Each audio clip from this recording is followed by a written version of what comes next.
Salut tout le monde, donc j'espère que vous allez bien. Aujourd'hui je vous retrouve pour une nouvelle vidéo et je vais parler de l'alimentation équilibrée, donc notamment chez les végétaliens. Ça peut aussi marcher chez les végétariens parce que je vais parler d'une alimentation sans produit animal. Donc d'abord je vais vous dire un petit peu, si vous ne savez pas, ce que c'est l'alimentation végétalienne. Donc je vais vous lire la définition, comme ça ce sera hyper précis.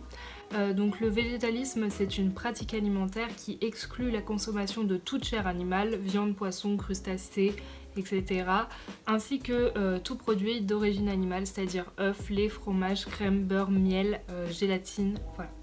Comme ça on est clair. Je vais commencer par vous expliquer un petit peu comment construire son repas végétalien. Quand on a l'assiette devant nous, qu'est-ce qu'on met dedans? Donc tout d'abord vous mettez une céréale complète ou une céréale raffinée, mais c'est moins intéressant nutritionnellement parlant. Donc je vous conseille soit le blé complet, donc les pâtes au blé complet, le riz complet, petit épeautre, le quinoa qui est super. Vous avez plein de céréales comme ça qui sont super intéressantes, donc ça va être le premier élément qui va faire un quart de votre assiette. Ensuite on va avoir en deuxième élément les légumineuses, donc lentilles corail, lentilles vertes, haricots rouges, haricots blancs, haricots, enfin tous les haricots, les pois chiches aussi, c'est des super légumineuses. Et ça va vous permettre surtout d'avoir beaucoup de protéines en des petites quantités, donc pour remplacer la viande. Voilà, on va avoir les légumineuses. Pour un quart de votre assiette également, on va avoir des légumes qui vont vous apporter beaucoup de minéraux et de vitamines. Et les fruits aussi qui vont pouvoir vous rajouter beaucoup de minéraux et vitamines. Et dessus, n'oubliez pas la matière grasse qui va vous permettre de vous apporter tous les oméga nécessaires à votre corps pour qu'il fonctionne bien. Ensuite, je vous conseillerais tout simplement de varier votre alimentation. Ne faites pas tous les jours le même repas. Vous pouvez changer de céréales, changer de légumineuses, changer de fruits, changer de légumes, voilà. Et ça va vous permettre d'avoir une alimentation équilibrée sur le long terme.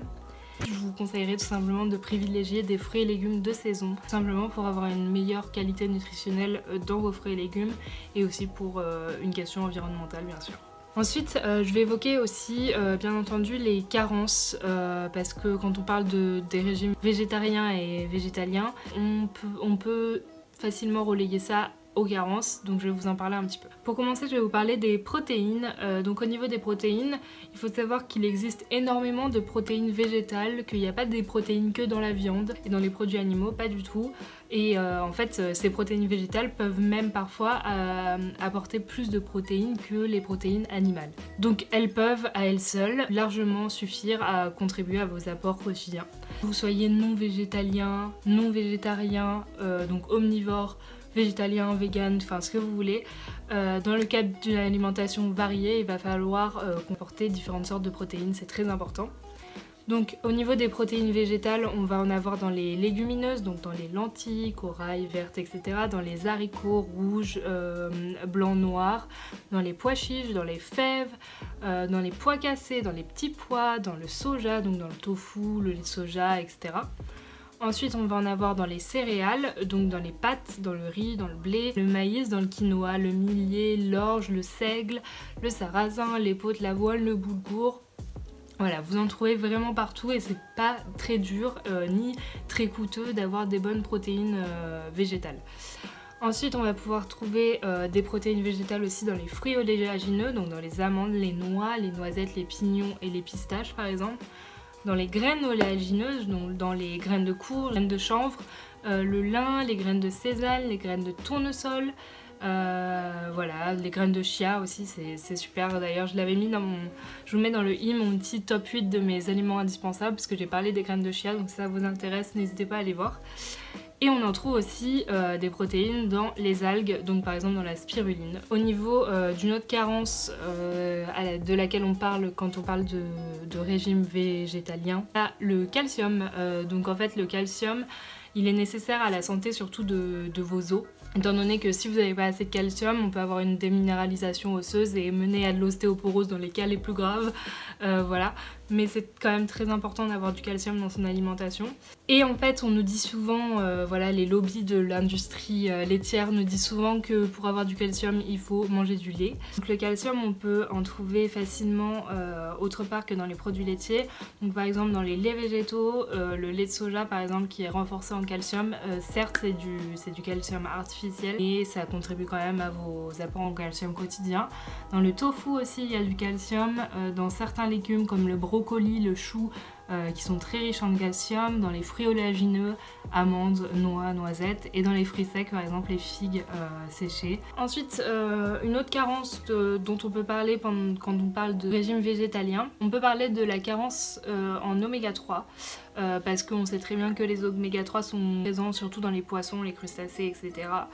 Mais on en trouve aussi dans les huiles végétales, donc comme l'huile de noix, l'huile de colza, pour nous apprendre à nous rappeler en BTS diététique des oméga 3. En fait vous pensez à 3, ça rime avec noix, colza, voilà. Moi vous savez, deux huiles qui ont des oméga 3. On en trouve aussi dans les oléagineux, donc en particulier dans les noix. Par exemple, une cuillère à soupe d'huile de noix ou quelques noix par jour suffisent à combler vos apports en oméga 3. Ensuite, on peut aussi parler de la carence en fer. On peut en trouver dans les légumes à feuilles vertes, donc par exemple les brocolis, les épinards. Aussi dans le persil, les légumineuses, donc les haricots verts, blancs, rouges, les pois chiches, les lentilles, le millet, le quinoa, les céréales complètes, le tofu, les noix, les graines, en particulier celles de sésame et de tournesol, les fruits secs, raisins, abricots, figues et pruneaux, les algues marines, les fruits comme le cassis et la groseille et la spiruline. Donc le fer, il faut qu'il soit associé à la vitamine C pour qu'il soit assimilé dans notre organisme. Certains aliments comme par exemple le thé, le café, le cacao inhibent l'absorption du fer. Donc faites attention quand vous consommez les aliments riches en fer de pas aussi boire du thé et du café parce que ça va pas être aussi bien absorbé dans votre corps, donc il faudrait que vous attendiez 1 à 2 heures après le repas pour en consommer.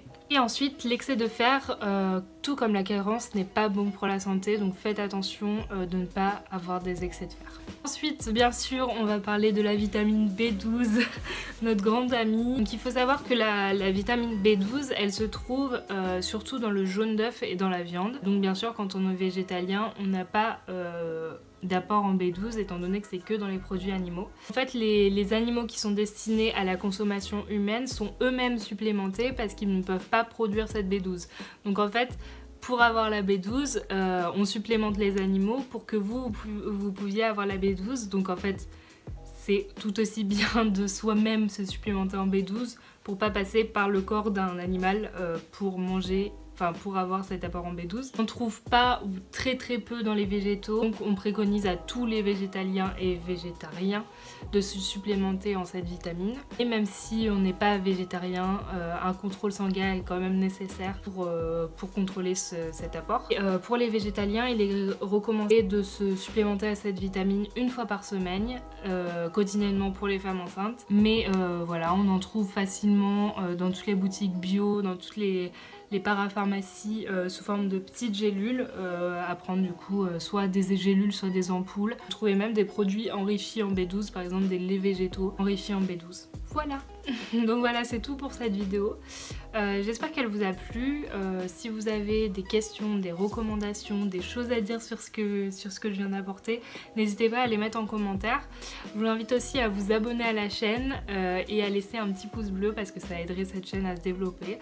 Voilà pour ça, je vous fais de gros bisous.